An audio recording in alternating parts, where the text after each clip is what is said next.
大家好，歡迎嚟到啫喱學煮，我係啫喱。咁我哋平時啦買翻嚟嘅冰糖咧都好大嚿嘅，好似呢啲咁樣好大嚿啦。咁我哋平時煮餸可能用唔到咁多，但係好難搣得佢開喎，好硬噶嘛佢。咁咧我就啱啱好啦，就聽講有一個方法咧，就可以令到啲冰糖好易整碎嘅。咁我哋而家嚟試下啦。咁個方法咧就係話將啲大嚿嘅冰糖啦，就擺落微波爐度叮30秒喎。咁我哋而家即刻試下先。咁而家咧冰糖就叮咗啦。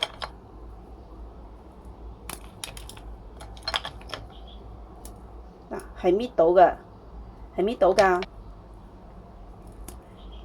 係可以搣到嘅。咁咧。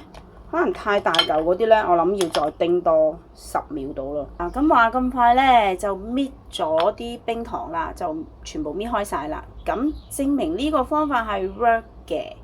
咁就係啦。如果係各位朋友仔都好似即係你我咁樣啦，買咗啲冰糖翻嚟好大嚿，但係咧又搣唔開，咁就可以試下我呢個方法，擺落微波爐嗰度叮30秒。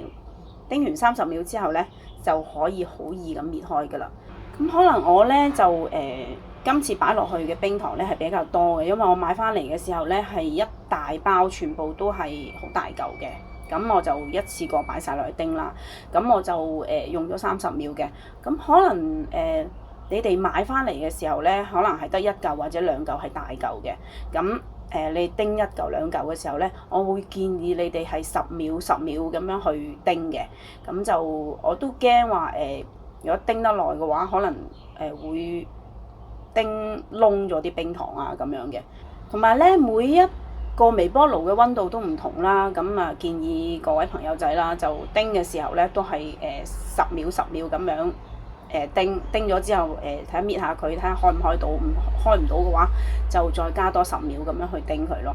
係啦，咁係啦，多謝各位收睇我呢條片啦。咁我哋下一條片再見啦，多謝晒，拜拜。